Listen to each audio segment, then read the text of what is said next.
week, the county is working on a memorial for those who died in Anderson County but whose remains are not claimed. It looks like a good project. Whose idea was it? Don McCowan, who is the deputy coroner, Don's office currently probably has around 250 containers of remains in his office. And we wanted, we wanted, council really wanted a dignified way to honor those people who, for some reason, some people had no family, some people had family in straitened circumstances. It's a variety of reasons why those people are there and their remains were never claimed. So came up with the idea of a memorial, and then we already have the Pauper Cemetery out at the Civic Center, and I like that site because it's beautiful and it looks into a valley. And so they're working on it now. I'd say it's about 85% complete, but when we complete it, it will have their names on there. It's been county property forever. The old folks home used to be out there. The stockade was there, which I was there the day we blew up the stockade. Many people in Anderson don't know that the stockade is where the Civic Center building is. And they grew their own food, and they did a whole lot of other things at that stockade. Sometimes there was more lawlessness at the stockade than there was outside of the stockade. So when that disappeared, it was an improvement in corrections in Anderson County. But that has a long history, and as a matter of fact, Mr. Rich Otter, attorney and local historian of great renown, former mayor, is doing a history of that property and all its many uses and history over the past. This week, the Amelia Earhart marker is missing. Somebody stole it. So what we're going to do is redo the Amelia Earhart monument and put it in a more prominent place where people won't steal it, because, you know, she landed there. And she landed there in that old beach nut, hydro, whatever kind of plane it was. We have all of those pictures. So we need to put that in a prominent place where people can see that, because I think that's a great deal of history. While we're talking about the Civic Center, any updates on the new stage? They could begin work now, but if they began work now, it would interfere with some concerts that we're having. So we're asking them to hold off doing anything till around September the 10th. But it really works out well, because we would have a stage halfway built, because it is so hard to get the materials necessary to build that stage. But just the threat of that stage is attracting more interest to the amphitheater than it has in the past, and it will pay for itself. So it probably won't be up until January. But again, every time we try to build something, materials, back order, backlog, all of those things. And speaking of that, just behind where that stage will be, there's finally a lot of visible progress on Kid Venture. Is it still on track to be ready to open Memorial Day? Had a meeting with the construction crew yesterday, and they still think that they're going to make their original deadline, and I do not know how, because of all the rain we've had. And we've always had this problem, and a lot of people have this problem. It rains, then the sun comes out the next day, and you think that they should be working. Well, it's still bogged up in mud, and it could take 2 or 3 days for it to dry out so you can work. But then it rains again, so then you complete that process. But these are real good contractors. We're still collecting money. People are still giving us money, so that's an ongoing process. We also just repaired the bridge near the dam, so we just finished that with the brand new bridge over there. And so got a whole lot of things going out there. We're getting ready for the State Dixie Youth Tournament, getting ready for the World Series Dixie Youth Tournament. Continues to be used constantly. Our cricket players are still over there playing. We have Councilman Davis has several activities planned, job fairs and other things for the balloon launch field. So a lot of activity. We've got a small business fair that we're working to put together with some people who are interested in doing that. So all of that property is getting good use. So that's what it's built for. That's what it's designed for. And the council is keeping the improvements. We also are doing a beautification bank stabilization project on MLK Boulevard. We had behind the baseball fields. I mean, that place looked horrible and terrible. So not only are we stabilizing those banks, but we're also going to make it beautiful. So when you ride down that road, it's going to be something pretty to see instead of, well, there's some stuff. Are all the pickleball courts done? Our pickleball courts out at the Civic Center are done. We're working on the pickleball courts at Hurricane Springs Park. The town of Williamston, thanks to their great leadership, they're getting their pickleball courts ready. And we have future plans for pickleball courts at Dolly Cooper Park. We also have some possibly exciting private developers interested in doing something on that river along the lines of possibly a resort or a day resort or something like that. And we've had several meetings with them, but all of that's been inspired by the Blue Trail, the Saluda River Blue Trail, and what's going on at Dolly Cooper Park. So we think that whole area is going to become a river destination, which is leaking down into Piedmont, which is also hitting Pelzer and West Pelzer. And speaking of Pelzer, today at 2 o'clock, we should have a press release on Kelly Engineering, homegrown, local man done good, going to be adding 80 more jobs. They do all kinds of specialty work. So that'll be 80 new jobs here in Anderson County over in the Pelzer area. So County Council's excited about that. We've worked with them from the beginning. So that's going real good. So we're always happy for new jobs. We love foreign investment. We love national companies locating here. We really love local people doing good and the council having a chance to assist them in their growth. Get back to that in a second. Dolly Cooper also is going to have an event in May to show off. What will people see that haven't been out there in a year? If they haven't been out there in a year, they're going to see our new dock work out there. They're going to see those staging areas.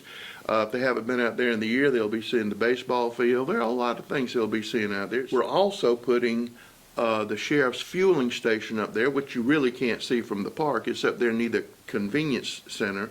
But we're putting that up there, and that's going to be there so that our sheriff's deputies can fuel in Powdersville and not spend unnecessary time riding around going here, there, and yonder to get gas. Boom, they go there, we control it. It's going to make it a lot easier and keep deputies on the road more often than having to spend all this time getting gasoline. And of course, that'll be followed. We'll talk about this more next month. The Saluda River Alley is right on Saluda River Alley's coming up. 2 weeks away. So we've got that coming up. So that Rhythm on the River, it looks like that's going to be a really great event. And naturally, they couldn't have it for the last year because of COVID. But I think that's going to be a real big event. And Saluda River Alley continues to grow, so that's going to be a good event.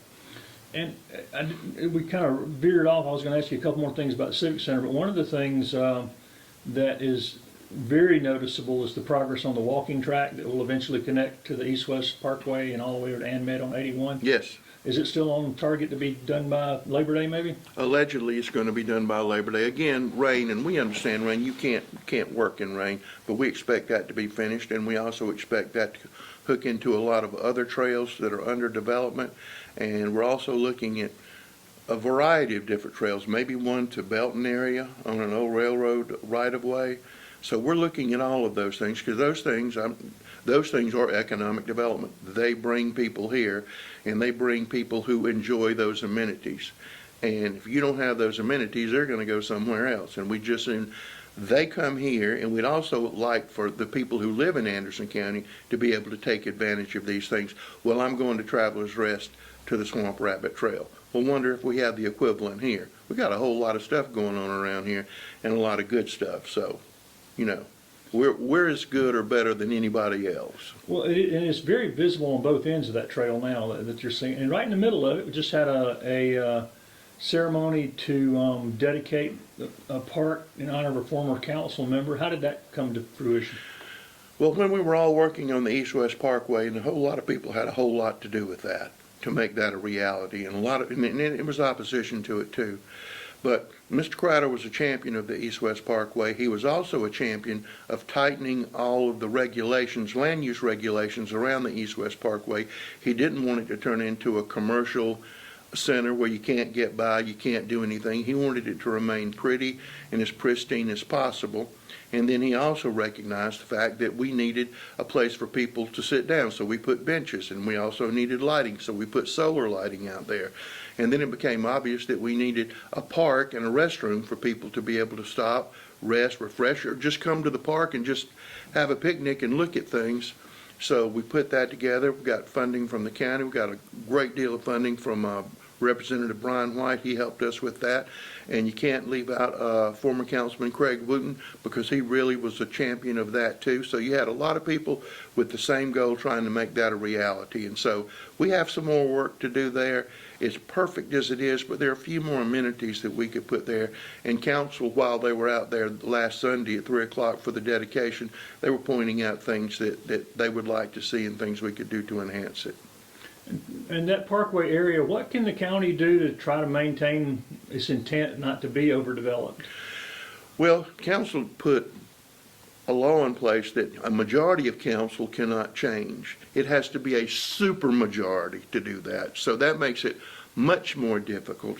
And council's been approached by developers who said, we'd like to put a real nice development that's going to be compatible with the park. And by the way, in order for us to do this, would you give us a fee in lieu of taxes? And council said, no, we'll not give you a fee in lieu of taxes. We don't want anything there. We like it just the way it is.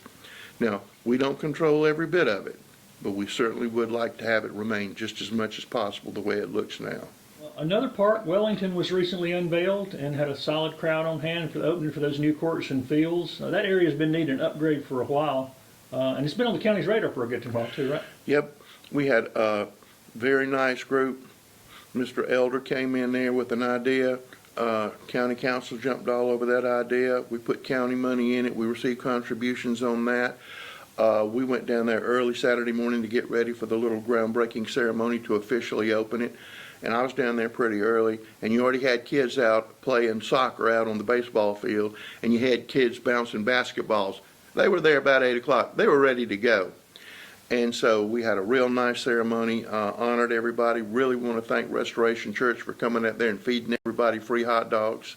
I only had 4. And then Pastor Wiles at the church right across the way, Pastor Wiles opened his arms in church and helped. And it was just a great day. And the greatest thing was seeing all of those kids there playing. We had soccer players from AU. We had professional soccer players from the Greenville Triumph over there. And had the West Side Girls state champion basketball team over there, and lots and lots and lots of kids. And Walter Lanier from the Homeland Park Association had collected a lot of soccer balls and basketballs, not a lot, a zillion soccer balls and basketballs, and every kid that came there either got a soccer ball or a basketball. I think towards the end you could get one of each. So it was a great day, and that park is being heavily used. And we're not through there yet because we need to spruce up the picnic area, because we need to put some nice benches there, which we're already in the process of doing, and a grill or 2 down there so people can have a picnic there. We also want to screen it from the tire company, so we're debating on what type of vegetation would be ideal to do that screening. So we have a lot of plans for that park, and that park is getting heavily used. And it is only one of, well, it's really the only one. There are 3 like that in the country, but 2 were retrofits. Ours was from the ground up, and we have soccer goals that you can pull up or lower, so you can play soccer or basketball, and actually you can play soccer on one half and basketball at the other time, and it seems right now to be about 50-50 split. But we also made improvements to the baseball field, and we have more improvements to do there. So I know the recreation news, one of the big things is the return of the soiree later this month. Remind people what the role the county has in this festival. Well, the county's one of the principal sponsors, and we are going to have like the emergency personnel, emergency medical personnel. The county will supply that. The city came up with the idea. They thought it was time to bring it back, and we wholeheartedly want to support them in that endeavor. We think it's going to be good for Anderson County. We think it's going to be good for the downtown area, and since this is the courthouse town, we hope everybody comes. And if the weather's nice, I do believe everybody is going to come. We also help them in securing the title sponsor, Upcountry Fiber, which is a partnership between Blue Ridge Electric and Western Carolina Telephone, forming a joint venture called Upcountry Fiber. So the city's done a wonderful job on that. We have a member of the committee on there, so that's coming up. Could this lead to maybe farmers market downtown one of these days, or who knows? Well, I'd like to have the farmers market downtown, but we're working towards that. Well, we got another huge fishing tournament coming up in 2 weeks, National professional fishing, so we have another tournament coming out there. And we have secured the land right there that is going to prevent future unwanted development. But we also know that there are private developers looking at the old Tiger Paw campground, and we think that there's going to be a huge campground there, which would be ideal. That would be located right next to Green Pond Landing. So Green Pond's doing what it was supposed to do. It's sparking development and interest on the lake. And Big Water Marina, I think they're going through an approval process right now to have a floating water park. Shores of Asbury, they're going to have a floating water park. So the idea is to Are they still on track for this summer, it looks like? if it will stop raining, yes. We're actually going to have a theater at Green Pond in our amphitheater, and there's always something going on at Green Pond. And sometimes we'll have a tournament, and it's not a huge tournament, but it's a tournament. And so it's getting a lot of use, and we're continuing to do things there. But securing that property that council wanted us to get to prevent something that would take away from Green Pond was huge. It's also going to allow us to have another entrance into Green Pond, so we're excited about that. And you're still in the process, really, of planning all that can be done with the amphitheater, right? Absolutely. Absolutely, because we want concerts out there and other things like that. It gets a whole lot of use from a whole lot of different things, other than anybody can go out there anytime they want to and just go sit out there and watch the lake or do what they want to. You don't have to fish. You don't have to have an organized activity. It belongs to you, the people in Anderson County. You can go out there anytime you want. We're going to have to do a whole lot of things to Mountain View. That is our only boat ramp on Lake Russell. And it has fallen into it didn't fall into serious disrepair. It was vandalized beyond belief. Absolutely beyond belief, because it's way down there. So remote in the county, and people come in there and literally tear it up. So we're looking to make it as much as you can vandal proof, because we need that access on that lake. That lake's undeveloped. When you go out there are no houses on that lake. It is nothing but trees and nice things and nature. Quiet, very, very quiet, and we need to preserve that access to Lake Russell. How about the rest of the county? Are building permits still up? Building permits are going through the roof. You can't buy a house. If you do buy a house, you better buy it quick. You have a lot of investors flooding the market. I mean, we have people buying houses who've never seen these houses. They're just buying houses. And so that's a hot market. We've got a lot of subdivisions that have been approved. And again, very happy to see, thanks to council, our announced investment and study that we're doing in the Star Iva area and in those areas, because we already know that we have new subdivisions that are going to go down there. Some of them are going to be, 5-acre lots, because we got a huge demand for 5-acre lots, and that's about as pretty a place as you can be. So we're excited about that. As you know, we're also working with the school district on a variety of projects, very aggressive school district down there, wanting to see growth and good things in that area, so we're working on that. So a whole lot of good things coming along. How much of a marker is that? I mean, building permits, when you're recruiting, people look and see how active it is. Is that one of the things they look at? Well, they look, in a real company, a big company, they look at everything. I mean, they look, do you have a trail? I'm sorry, people say, well, they don't look at that. They do look at that, because it's no longer, let's go see those people in South Carolina because we can only pay them $2 an hour and they'll be happy as they can be. We don't play in that league anymore. We don't play in that market. We don't have to. So the people we want to come here, they want to see that kind of stuff, because they're going to recruit people or hire people from here. I think that we could probably at TTI alone hire every engineer coming out of Clemson University. So we need to have something to keep people here. Nobody wants their kids moving away. And more I'm hearing of Junior is moved away, but now he wants to come back. And why does he want to come back? Because there are things to do here, and it's getting better all the time. Well, you mentioned TTI. They seem to never stop building. Is that no? They're never going to stop building. It's going on. We've talked about it before. Somebody came up with the term reshore 30 years ago, that American companies were coming back to build here. Well, it didn't happen 30 years ago. You might have had one or two.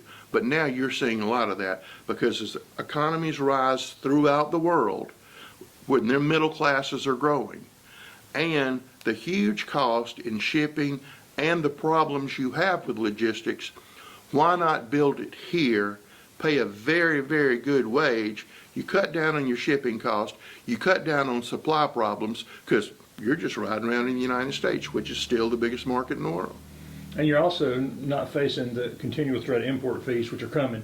which are coming. And the other thing is this, is if you're going to sell in the United States, it makes a lot of sense to build it in the United States. Is Arthrex still on target to do all the things they want to do as fast as they wanted to do them? Well, as we talked earlier, they've got those 2 new buildings under construction, and I'm pretty sure they've got plans for other ones coming along.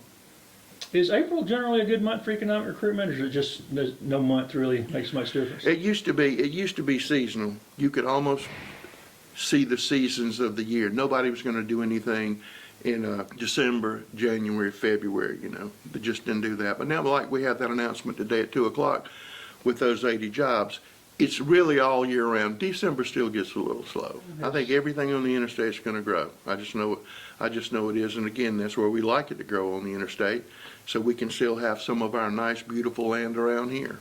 So is that, what's the update on the sewer from all those other exits going down towards Georgia? Clemson, Pendleton, and Anderson County have come to an agreement. We've signed that agreement. We've selected an engineering firm, and we're looking at funding sources from grants, a lot of this stimulus money coming down. So we want to grab every bit of that, because that's going to help the city of Clemson. It's going to help the town of Pendleton, and it's going to help Anderson County, because that area is blowing up, and right now we're running out of sewer capacity in that area. So exits 11 and 14, that will be the benefit from this Yes. agreement. I don't think a lot of people think about, when you say Clemson, Pendleton, Anderson, they don't think about interstate down towards Georgia needing that desperately for. Absolutely. Y'all get a lot of people asking about that area? We have a lot of people asking about everything in Anderson County. I'm not saying that boastfully, but I mean, really. I mean, we're on everybody's radar. Well, being on everybody's radar, where's the council on the budget for the upcoming fiscal year? That will be absolutely no tax increase. We haven't had a tax increase in 13 years, to the best of my recollection. Council's really interested in us getting that new jail built. We're in the preliminary phases of that right now. Probably be a capacity of 750. Looking to design it so we can take federal prisoners, so the federal prison system can pay us for that. And doing something for juveniles, because now you have to carry juveniles to Columbia, and trying to do something that's going to be built for the ages.